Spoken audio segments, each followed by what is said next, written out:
Good morning.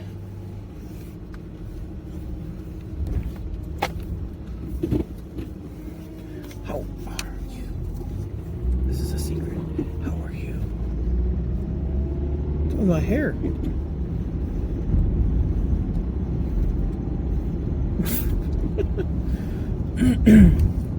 Okay.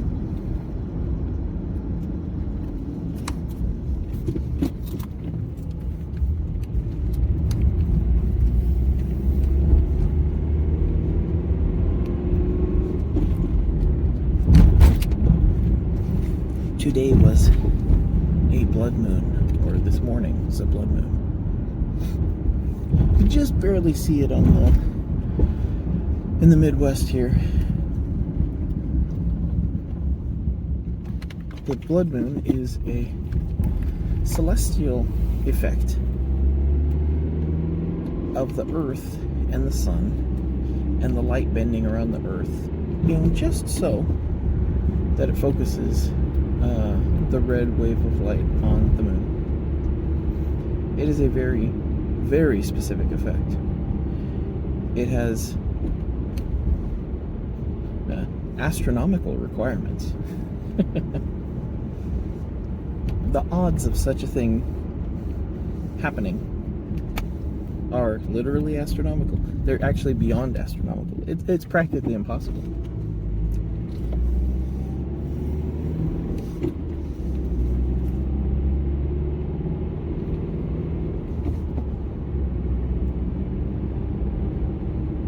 Paying attention to what are impossibilities or functional impossibilities is also important.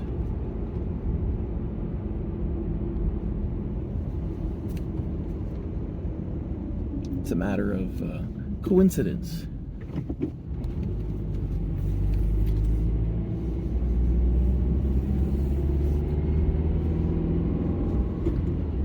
That's how I started believing. Too many coincidences.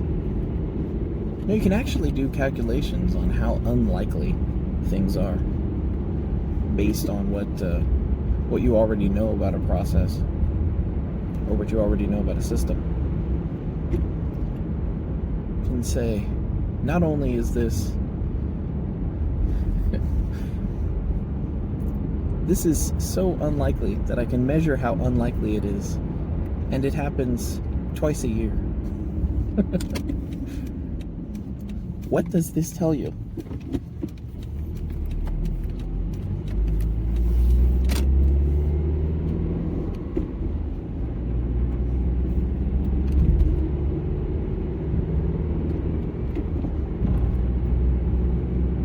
What is more interesting is that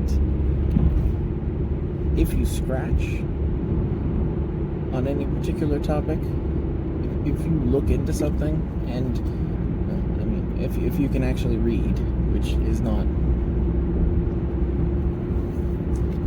I've never had a problem reading legal stuff or science stuff, but I understand that it is, you can read the abstract, but usually you don't find bits in there where the person is like, this is almost unexpectedly, this is so unexpected as to be nearly impossible. This is just little nuggets. It's like any news article that you read, and you should read news articles, at least before you, if you want to actually know what they say. It would be a lot easier for people to just lie. But they don't lie. They tell you the truth. They just make you wade through their lies to get to it. You would be amazed at what you can read.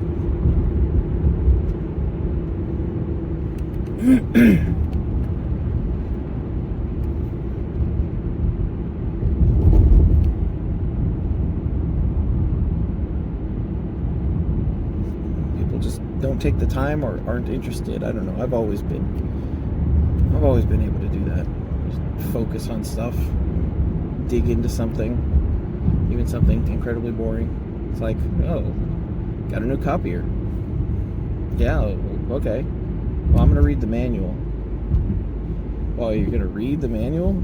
Yeah, I'm just going to read it. Just going to read the whole manual? Yes. Why wouldn't I read the manual? Why wouldn't I read the instructions for the new product we just bought so that I know how it works and how to deal with it and all of its capabilities? Why wouldn't I read that? Why wouldn't I RTFM?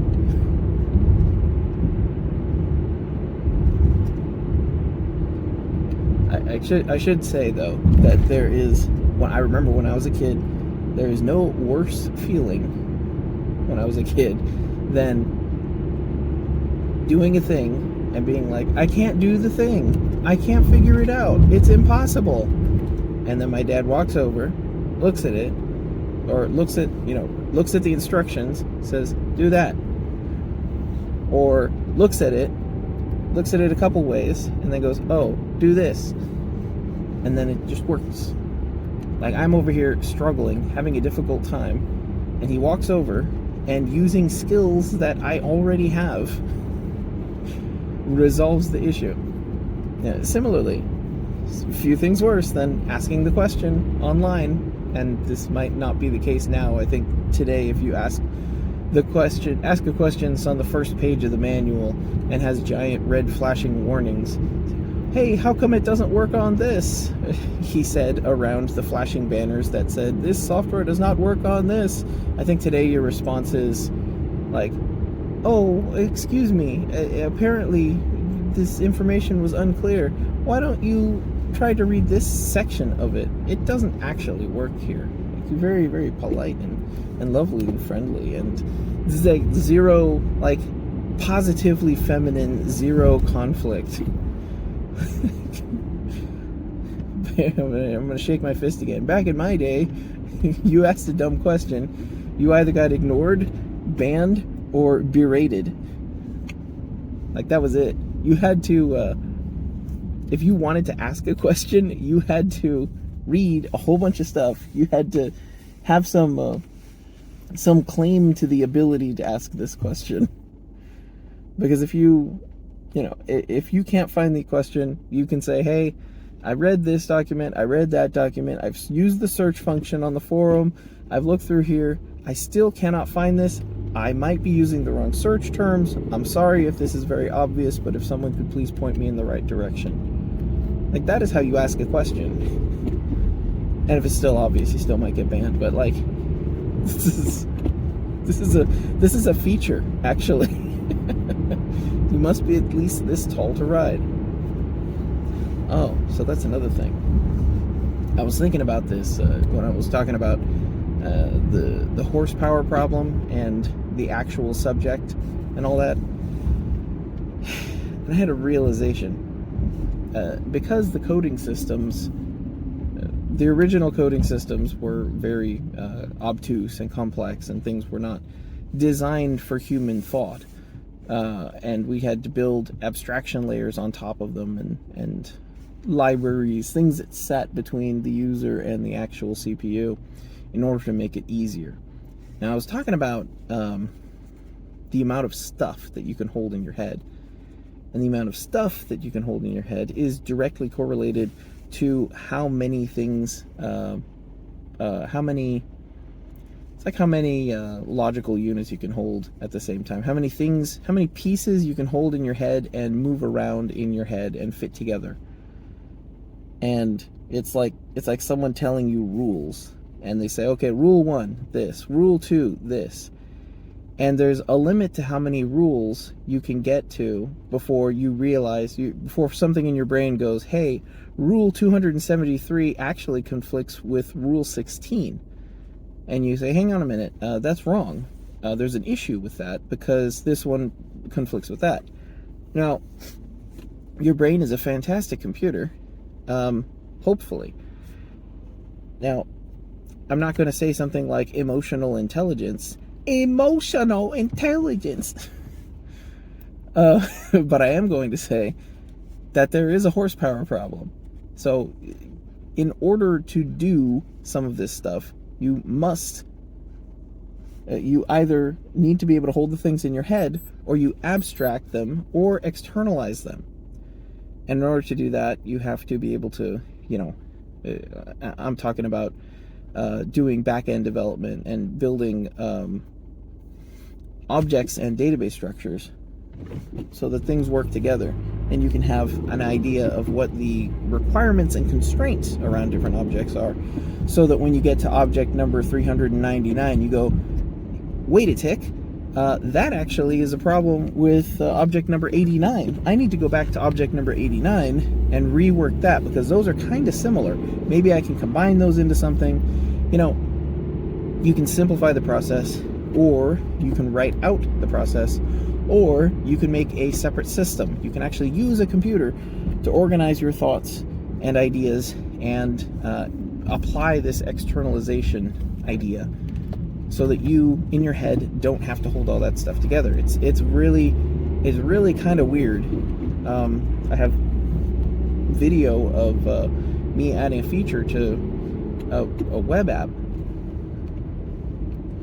and it's like the first 4 hours is just like me staring at the ceiling, pretty much, and talking to myself and writing things on a whiteboard. I use a whiteboard to help externalize some of that stuff, but I'm still just churning over ideas. And if you can't hold enough of those ideas in your head, you can't do it. You just can't. And so you build these abstraction systems to make it easier to do those things. So there are definitely limits. And this limit is why I believe there are so many front-end developers right now. Because if you do front-end development, you can almost literally get instant feedback. You can tweak a thing, look at the results, and then go, no, I don't want that, tweak a different thing. Obviously there's some higher level things you can do. You can do all kinds of insanity with JavaScript. But the point is, you don't have to put all these things into your head and move them around in there at the speed of light or whatever.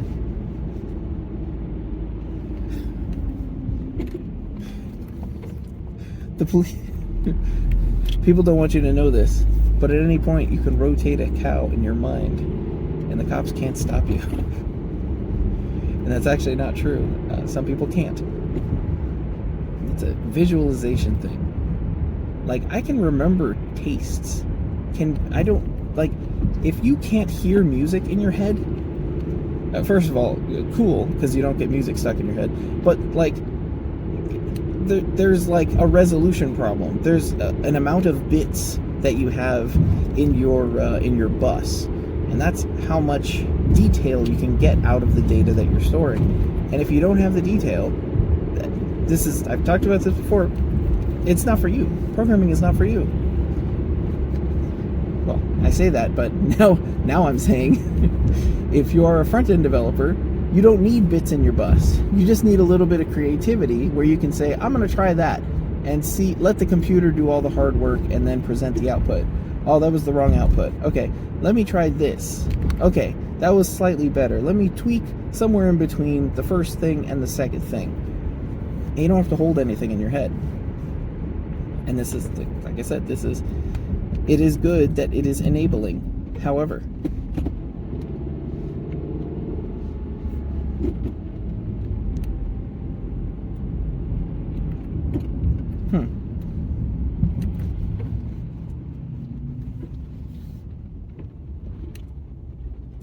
I don't know. I guess that's it, actually. It is good that it is enabling.